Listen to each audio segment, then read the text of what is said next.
Welcome back, Trickster everybody. We are still playing Lucid9. I think we're kind of sorta near the end, maybe? Let's figure out where this goes. For a moment, I'm tempted to stick around and take a look at the filming process, but I decided against it. The last thing I need is another reason for the police to suspect me. I exit the rooftop and head to the school courtyard to cool my head. Yeah, you just had a freak out early. You shouldn't... No. It'd be too stressful. When school's out of session, the courtyard is a relaxing, quiet haven for any student to catch a breath of fresh air. I settle on the nearest bench and close my eyes, taking slow, controlled breaths. Maybe just taking some time to relax isn't such a bad idea. I'm fidgety and anxious, a poor mood if I want to spend time with friends. But can I really rest easy? The experiences on campus, seemingly without pattern, merciless and sudden. The academy was supposed to be invincible. If it didn't want someone to enter, no one could enter. If it didn't want someone to leave, no one could leave. There's a reason the tuition is crazy high, and it's not because of the teaching quality. The security measures need to be strong enough to protect the kids of government officials, corporate officers, and on visits the mayor himself. The academy is really the only school that can keep its students completely safe. Well, at least, that's what it's supposed to be. But now? Ooh, messaged me. Hey dude, wanna get some GFC? The rest of us are here. Hello? Dude, you're missing out. Come! Guess that's enough morbid thinking for today. GFC, I still love this place. After a couple minutes of uneventful walking, I reached the familiar ambience of the local General Fried Chicken. Yahiko cheerily waves me over, brandishing a formidable drumstick in his hand. I settle next to him, keeping my eyes off Rui. For some reason, just looking at her brings back a flood of negative emotions. Good of you to join us, minion. What took you so long? My insides burn with anger, but I keep my gaze on the table, taking a moment to steady my voice before I answer. I was busy. Were you running? Are you getting back in this track? No thanks. Oh, I know. You were practicing for my lesson, weren't you? Sly move. My good minion, did you woo any ladies? I guess. I don't miss a flash of pain across Rui's eyes. I'm stricken with a tinge of guilt, but I shove it away. Wait, really? Damn, our boy's growing up! I don't know, she hadn't responded yet. The lie passes smoothly from my lips. I grab a piece of chicken to quell the nausea in my stomach as Rui quickly straightens, instantly playing with her hair. That probably means that she isn't into you. Figures. I have no clue who'd be interested in Yama. I tighten my grip on the table, my free hand, fighting to stay calm. Maybe. There's no reason for a girl to wait if she's interested, right? Right. If she liked me, she would have told me all right away. Exactly. Damn, I'm a jerk. I angrily tear into the chicken, biting with such force that my jaw aches. Hiko stares between me and Rui, concern lining his brow. Are you two okay? Huh? I'm fine. It kind of feels like you two got into a fight. We haven't. She says this hesitantly. I know that she herself doesn't know why my mood is so terrible. Honestly, I'm not to blame but myself. I thought that I had given myself enough time to calm down from the forest episode, but apparently it wasn't enough. And now I'm taking it out on the only three people in the world I can call my friends. Dude, we can't help you if we don't know what's wrong.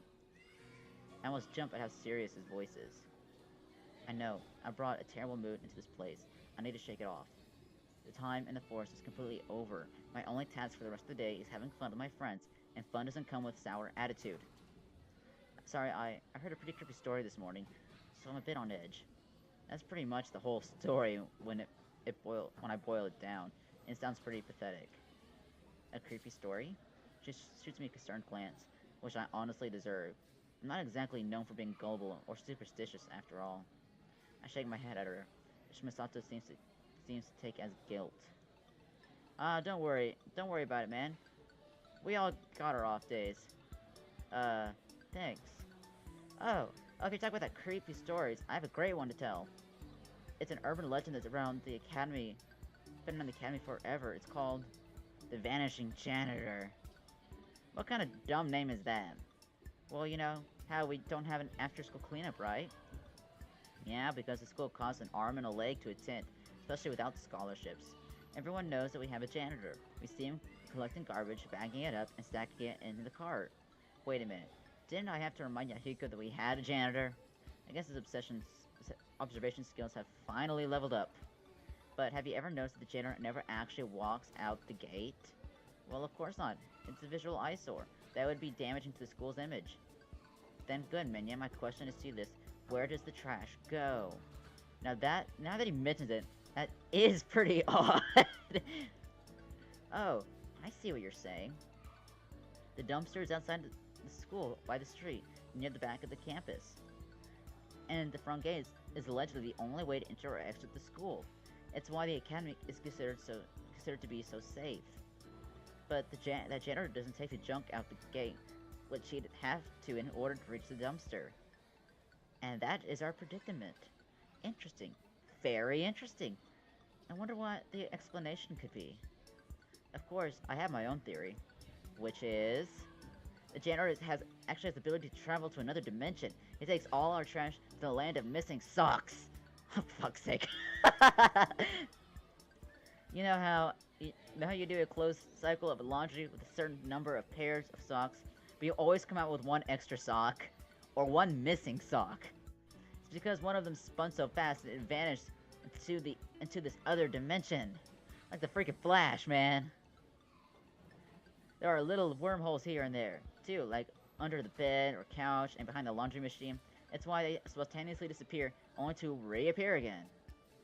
So that's why the janitor takes the trash, the same dimension where there are missing socks. That is simultaneously the most brilliant and most stupid idea I've ever heard from you. I agree with that. You lost me at dimension, man. Ha, your plebeian minds simply can't comprehend my sheer intellect. It's sheer, alright, but not in the sense you're thinking. Well, now that Yahiko's finished with his conspiracy theory, what do you guys want to do for the rest of the day? It's not a conspiracy theory, it's fact! How about we head into town? Town, you mean District 8? Yeah, ain't that where all the lively stuff happens? It's the most affluent district in Isamu, so there's definitely a lot of flourishing commerce and technology. Usually every recreational activity comes with a heavy price tag. Yeah, I guess, yeah. Thinking of anything in particular? I don't know. If something catches our interest, we check it out. Huh, a normal day of just kicking back? It does feel like it's been a while since we've hung out together. Even going to the amusement park yesterday was, in some ways, more tiring than relaxing. I'm down. Sounds like fun. We finish with the chicken and head to the subway. It's less crowded than usual, probably because today is technically a weekend. Wait, it's a weekend. Shouldn't it be more crowded? Like all other Isamu subways, the platform is immaculate. There's no sign of dust, much less any scrape of trash. Quality public transportation seems to be a big boasting point for the city. Yes, gotta make the public transportation look neat and clean, but we're not gonna focus on the crime-ridden areas. No, leave that alone. Fuck that. There's hardly a whisper of sound as the doors seamlessly slide open, or as the sub barrels down the rails, solidifying the cars crafted into the station. Well, what the hell is this? No shanking people. That is not nice. No shanking people allowed. we board the next train to District 8, an influent street with scrapers that seem to be defading into the clouds. I still can't get over that. It's packed at this time of day. Sidewalks full of rich housewives and groups of teens on shopping trips. The bright lights of store displays shine with deceptive welcome, as if the workers can care about something other than the wallet size of their customers. Just down the street, I notice a familiar mop of red hair in front of a large gaming store. Oh, isn't that Ari? I peer over the crowd of heads to the other side of the street. Yup, it's definitely Ari, staring emptily through the glass display without a care in the world. Oh yeah, the little one. Maybe we should invite her to hang out with us. Are you kidding me? Her? Oh, calm down. What could she possibly do to you? Well, clearly there's something wrong with her. She didn't fall for my irresistible charm. Uh-huh. But it gets even better. I did a little digging, and it turns out that anyone who talks to her mysteriously goes missing the next day. Really? Oh, give me a break, Yama, and I talked to her 2 days ago and we're still around. Give it time. This is ridiculous. Yama, we should invite her, right? Yes. Sure. What? How could you betray me like this? Thanks. Okay, go get her. Me? Who else? I'm about to protest, but Ruiz shoves me in the street the moment the light turns green. Hey! Go! Sighing, I plod across the street, weaving my way through the crowd until I've reached the gaming store. At closer glance, I realize that Eri isn't blankly looking at the store. She's smiling, purely, lightly, with a genuine sparkle to her eyes. I almost feel like I'm interrupting something important. Hi. Eri turns to me, her expression openly curious. Fancy meeting you here at this place. In a public street in front of a game store. On a weekend, actually. It's not very unusual, is it? Again, no response. It'd be easier to get a reaction out of a brick wall. So what kind of game are you interested in? Cribby? Poulemon? Poulemon. Eri only smiles and points to the far corner of the store. A twisted poster of a terrifying, grotesque zombie rise from the fog of the special Left Alive display. Wait, what? Left Alive? Yes. I rack my brain to find out why a cute, fragile girl would be interested in such a horrific game. Dude, don't be sexist.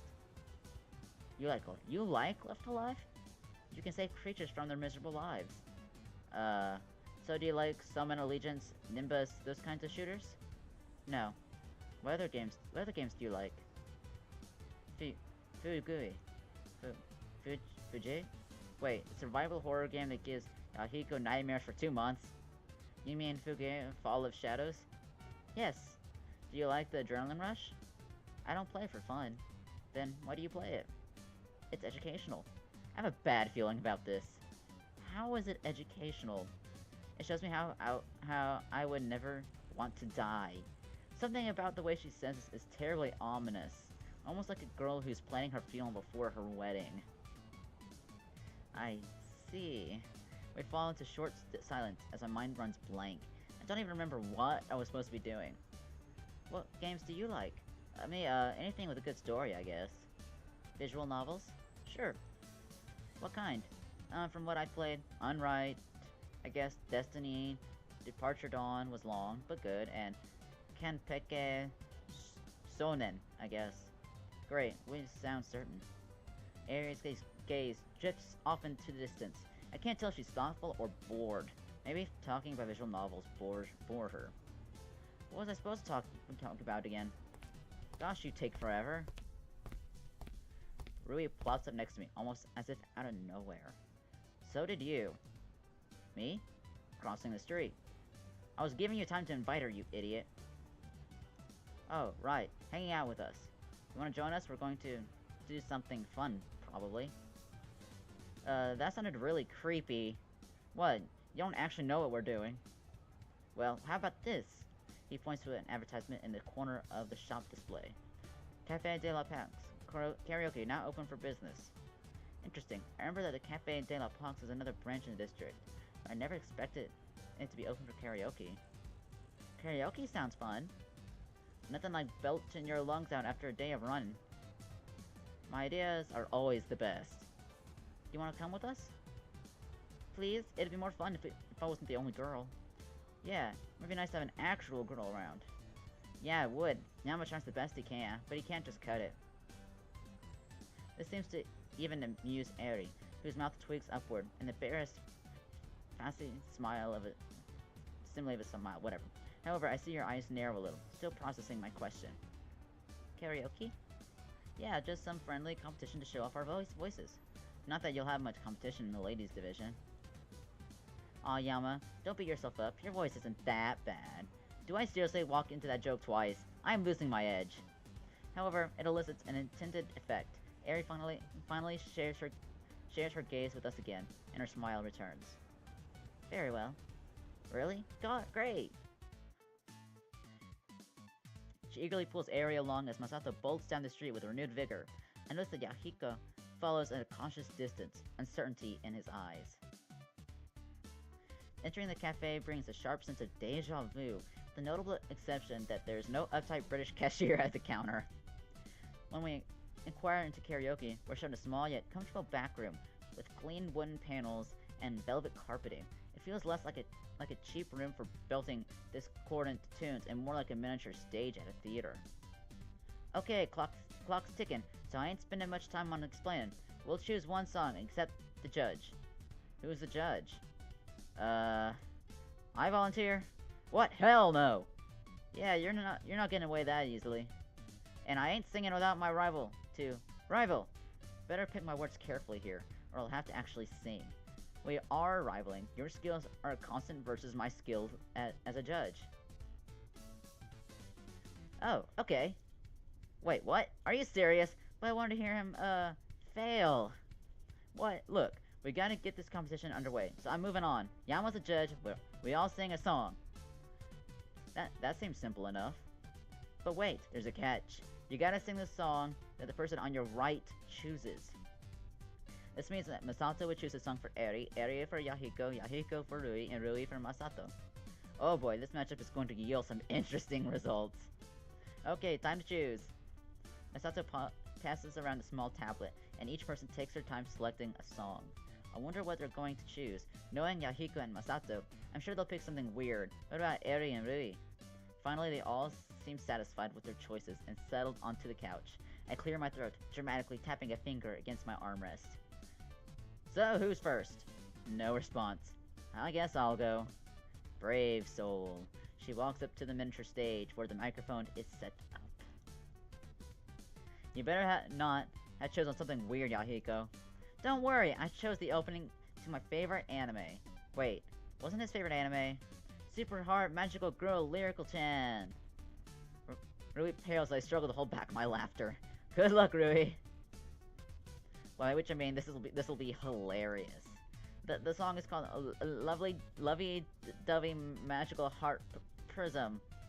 She must regret going first. Rui timidly touches the screen to start the song.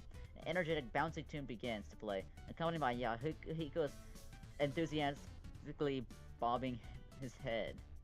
Love is friendship, love is magic, love is...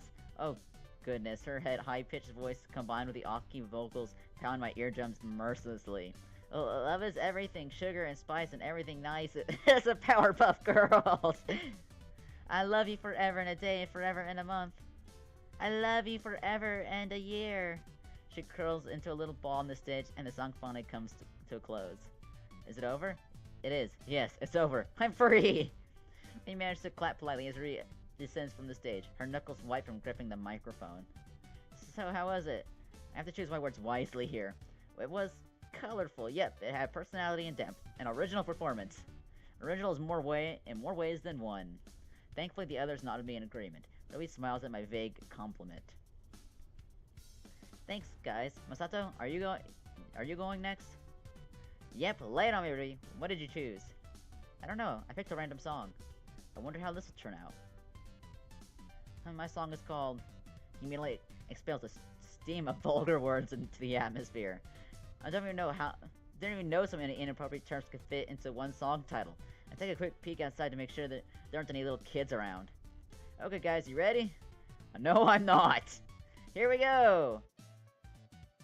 I've never heard so many expletives sung in rapid succession like that in my entire life. The look on Rui's face makes it seem like she's been scarred. Even Eri's eyes widen throughout the performance. Thankfully, the song is even shorter than Lovey-Dovey Magical Heart Prism. Our misery is short-lived.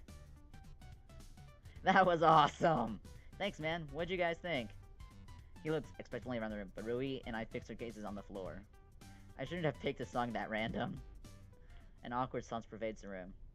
I guess it's my turn? She walks to the microphone with a dispassionate expression. She doesn't seem to be even slightly embarrassed, which I find surprising. You should be honored. This is a good song. Oh, please don't let it be one be as bad as the last. Eri gives the screen a brief glance, but shows no reaction as the title she sees. She only picks up the microphone and immediately starts the song.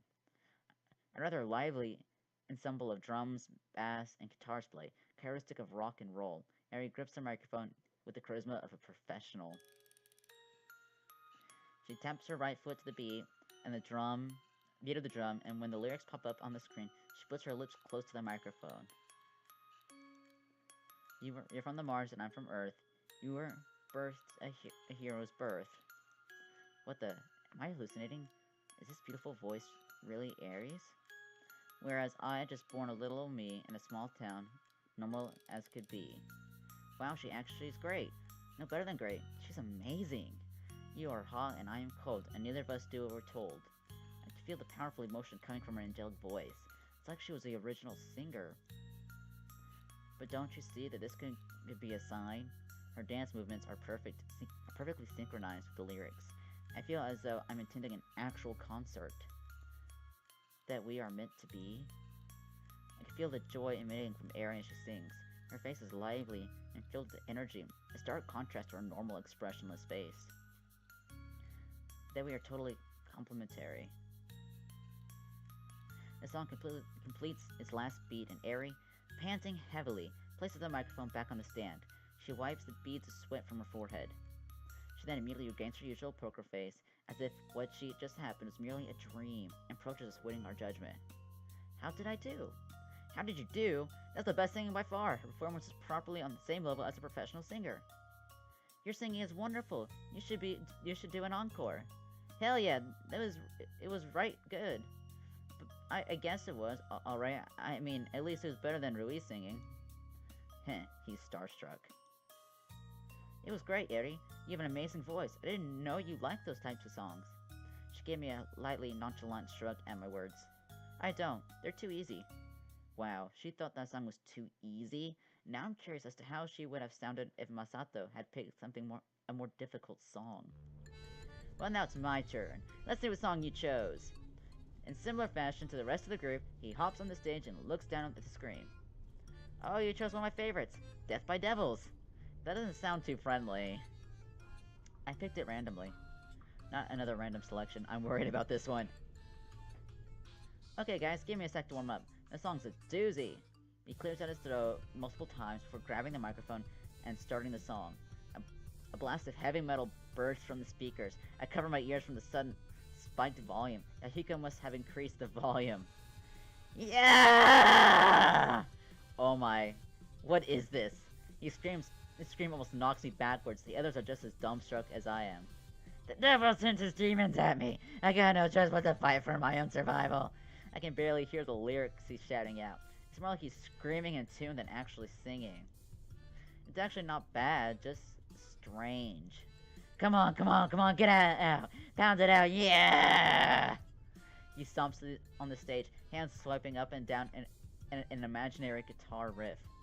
Falling in darkness, the wrath of terror is past, sinking over my head and clawing at my last.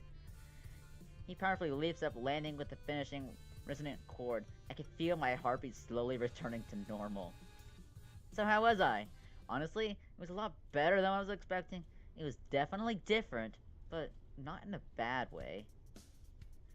I'd even heard someone sing like that before, man. How'd you even scream like that for the whole song? Nothing to it. You just pick up the microphone and scream as loud as you can. And when you feel like your throat's about to fall out, you keep on screaming. Masato stares blankly at Yahiko, as though he just asked him the dumbest question to the dumbest boy in the world. Which he did. Well, I guess it's time for me to pick the winner. In my opinion, Eri won by a landslide. Now all I have to do is... Hold on a sec, I forgot to mention that the winner has to sing a duet with Yama. Wait a minute! Great idea, Masato. Dang it, Rui. She knows I don't like to sing in front of other people. She's just trying to rub it in. Maybe if I stall for some time. Come on, hurry up and pick someone. I can't escape the situation, but I'll just have to pick the least deadly poison. Yahiko will most likely pick another Screamo song. In that case, all I have to do is scream in tune for a couple of minutes. Or I could choose Eri. She sings so well that it would easily overshadow my horrible singing. The problem is, if I pick Eri, that would somehow convey weird messages. If I try to send her a subtle apology as I turn to Yahiko. Well, Yahiko, you ready to belt out another one? Of course I am. Excellent choice, my good minion. I'm clearly the best singer here. After Eri's performance, I'm not sure I can agree, but he's certainly not incompetent. That's for sure. And Rui and Masato, on the other hand, seem to disapprove of my decision. They're staring at me like I just made a terrible mistake. Here's a real nice showing called The Reign of 20 Years. I'd have done it earlier, but it's a duet. Wait, a slow song? Yeah, it's slow, a powerful ballad. I'm looking forward to hearing this. Oh crap, if I'd known this would have happened, I would have picked Eri. I can't sing slow songs. Nevertheless, Yahiko starts the song, which is hailed in by an elegant piano intro. Oh, the campfire is a-glowing, the clouds brew in the sky. I set my pen to paper, thinking of you tonight. He nods at me eagerly. I feel sick. Don't you see we're perfect, cause, darling, you're divine? I can't continue while Eri looks passive as ever, and really seems to even, dare I say it, enjoy my singing.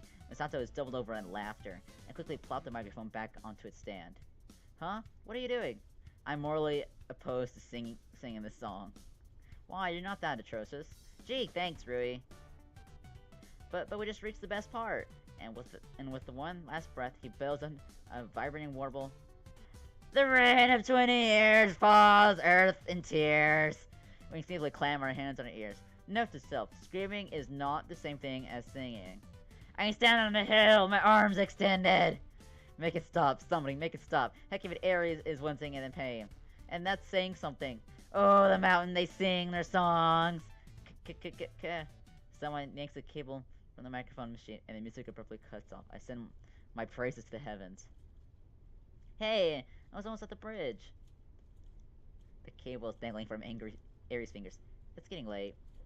Yeah, he could clearly deflates at his lost opportunity to belt. But I quickly grasp this chance to end our misery once and for all. We'd better head out before we get in trouble. Like, thank you, Eddie. I'm gonna save. I hope y'all enjoyed that, my glorious singing. My glorious screamo singing. I'll see y'all in the next one. Bye-bye.